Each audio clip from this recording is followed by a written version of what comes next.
For 3 years, pediatric oncology nurse Keisha Williams had never been late. Not once. She delivered chemotherapies on schedule, never missed pain medications, and stayed by sick children's sides even at midnight. Then suddenly she started arriving hours late for her shifts. When the chief of staff fired her, he had no idea she was providing full nursing care to her mother at home before walking 10 miles to the hospital every single day. On the third floor of St. Joseph Children's Hospital, among colourful murals and cartoon characters, life's toughest battles were being fought. The pediatric oncology ward was where big miracles were sought for little hearts. Keisha Williams had been the night shift nurse in this ward for 3 years. At 45, she was a woman who had raised 2 children, knew life's hardships, but never lost the compassion in her heart. She came from East Atlanta and didn't see her profession as just a job. It was her life's purpose. The night shift was the hardest shift. Children hurt more in the silence of night. Families worried more. Complications occurred more frequently. Keisha managed these challenges with great professionalism. When she started work at 11 p.m., the first thing she did was check each patient's condition. She made sure IV lines were clear, chemotherapies were given on time, and pain scores were recorded. Then she would go room to room, attending to each child individually. "Hello, Emma. How are you, sweetie? Are you in any pain?" she would ask the 7-year-old leukemia patient. "I brought you a beautiful story tonight."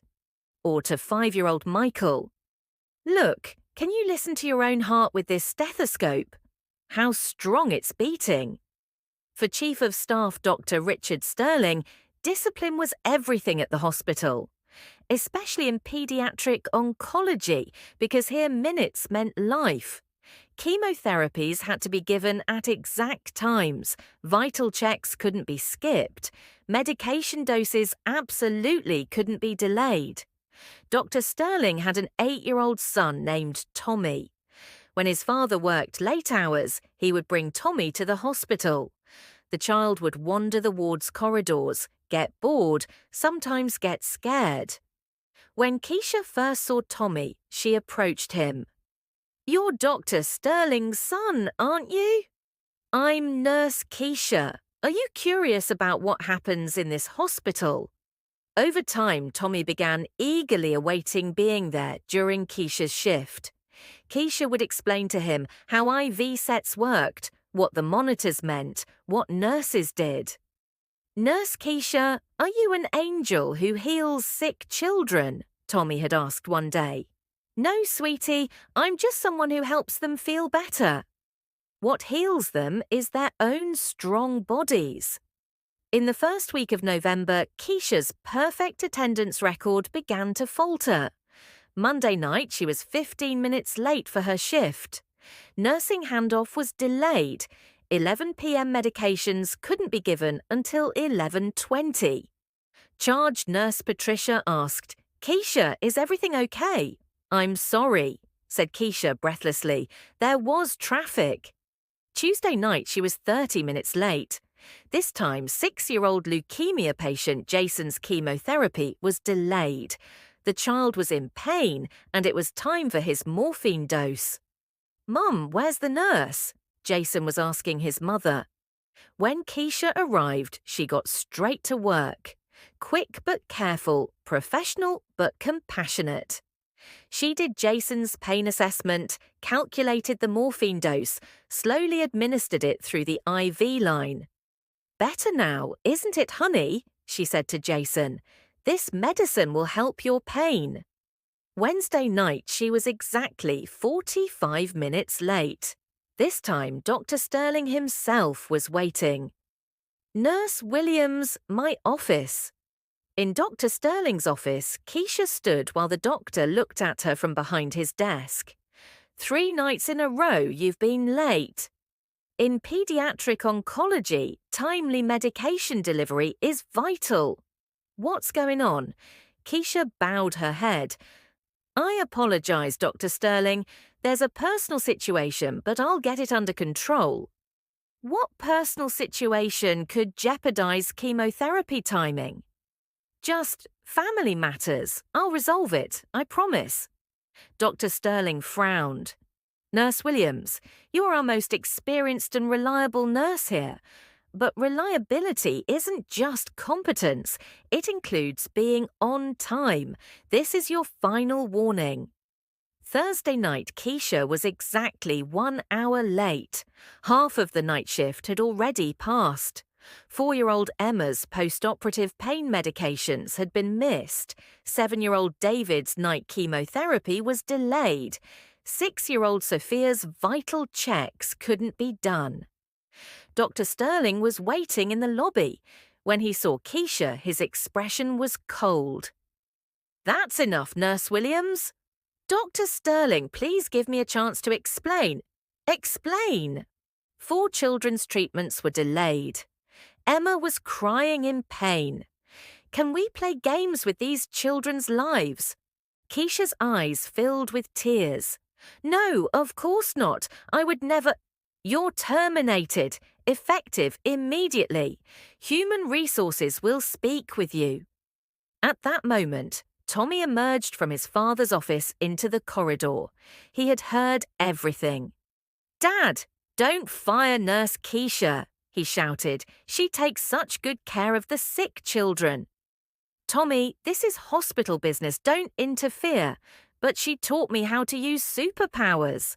How to listen to hearts with a stethoscope, why IVs are important, how nurses protect children. Dr. Sterling hesitated for a moment, seeing his son so upset, but remained firm in his decision. Keisha approached Tommy and knelt down. Sweetie, sometimes grown-ups have to make difficult decisions. You be a good boy, okay? And remember, you have superpowers too. Your heart is very big and very kind. Tommy started crying. Come back, Nurse Keisha. The sick children need you. The next day, the hospital was different. Keisha's absence was felt everywhere. 3 nurses had been brought in for the night shift, but still things weren't running smoothly. Keisha knew every patient's condition by heart, said Nurse Patricia. Which child needed medicine when, whose pain score was rising, whose family needed extra support. Tommy didn't want to go to school. Who will protect the sick children if Nurse Keisha isn't there? He kept asking. Dr. Sterling couldn't answer this question because Tommy was right. Keisha wasn't just someone who gave medicine. She was the children's guardian angel. That evening, as Dr. Sterling sat in his office, he reviewed Keisha's 3-year records. No patient complaints, no medication errors, perfect performance evaluations, thank you letters from families. Why would such a perfect nurse suddenly start acting undisciplined? He wondered to himself. Curiosity was eating at him. Friday morning, Dr. Sterling made an unexpected decision. He would find out what Keisha was doing, why she was late. He found Keisha's address from her personnel file. At 4 a.m., he started waiting in front of her house. At 5 a.m., Keisha came out of her house. She was wearing her nursing uniform but had no bag, just carrying a small thermos. Dr. Sterling expected her to get in a car or head to a bus stop. But Keisha started walking. Dr. Sterling watched from his car in amazement. Keisha was moving forward with steady, determined steps. Block by block, neighborhood to neighborhood, she walked. After 30 minutes, Dr. Sterling checked his GPS. There were still 8 miles to the hospital, and Keisha continued walking without stopping. In the cold November morning, Keisha's thin nursing uniform seemed adequate, but not warm enough. But the woman wasn't complaining, wasn't slowing down. Why would someone walk this distance every day? Dr. Sterling wondered. Halfway there, Keisha entered a small coffee shop. Dr. Sterling also went in and observed from a distance. Keisha only ordered a coffee and a small muffin. When paying the bill, she counted coins. This scene deeply affected Dr. Sterling. His most experienced nurse was counting change for breakfast. When Keisha left the coffee shop, she continued walking but diverged from the hospital direction into a residential area. Dr. Sterling followed curiously. Keisha entered a small house with her key. Dr. Sterling could see inside from the window, and what he saw shocked him. A complete hospital room had been set up in the house. An elderly woman was lying in a motorized bed, wearing an oxygen mask, with medical devices around her. And Keisha was working like a professional nurse. Dr. Sterling saw what Keisha was doing, taking the elderly woman's vital signs, pulse, blood pressure, breathing, checking oxygen saturation, calculating and administering medication doses, checking nutrition through feeding tube, dressing bed sores, turning the patient for position changes, keeping medical records. "Good morning, Mum," Keisha said gently. "Time for your medicines. How are you feeling this morning?" The elderly woman replied in a weak voice. "I'm fine, daughter. Don't tire yourself too much. Don't worry about me. I have to go to work now, but neighbor Mrs. Johnson will come at noon. I'll be back in the evening." Dr. Sterling was frozen. Keisha was late because she was providing full nursing care to her mother at home. As a professional nurse, she was doing home care, then walking to the hospital. And this 10-mile walk was repeated every day. As Dr. Sterling sat in his car, he tried to process what he had seen.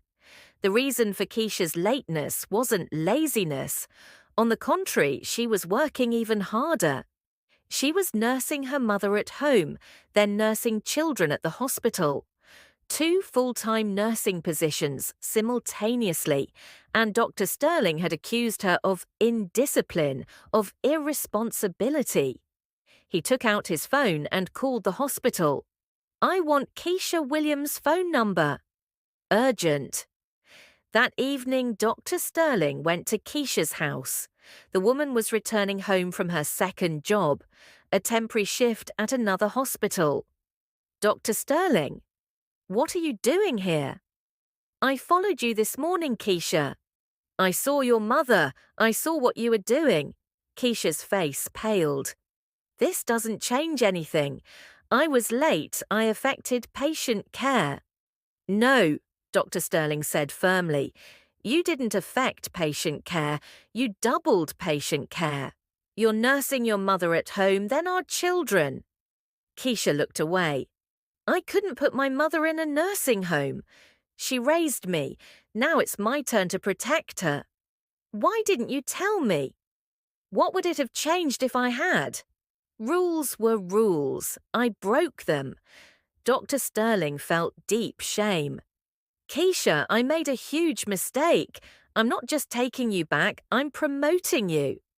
The next morning, Dr. Sterling came to Keisha's house with 2 surprises: a hospital transport vehicle and a professional home care nurse. "What's this?" Keisha asked. "Your transportation to work. And this is Margaret Chen, our best home care nurse. She'll care for your mother while you work at the hospital." Keisha couldn't believe it. "Dr. Sterling, I can't afford this. The hospital is covering it. Employee Family Support Fund. This is your right." At the hospital, Tommy was waiting for Keisha's return. When he saw her, he ran and hugged her. "Nurse Keisha! Dad brought you back. The sick children will be so happy." Dr. Sterling made an announcement to the staff. "Keisha Williams is starting as Pediatric Family Counseling Coordinator. She'll now provide not just medical care, but holistic communication with families." In her new position, Keisha began providing a unique service. She was nursing both children and their families. During morning shifts, she provided medical care to her patients.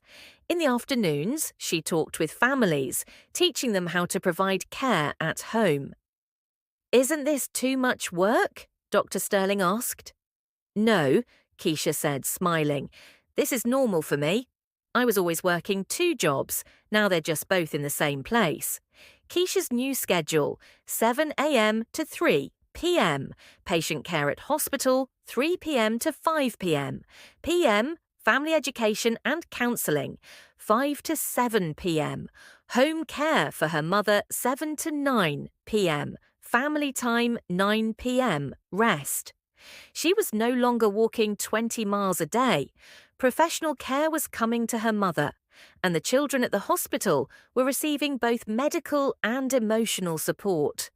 6 months later, Keisha's mother passed away peacefully. The entire hospital staff attended her funeral. Your mother was proud of you, Dr. Sterling said. You gave her a dignified life in her final days.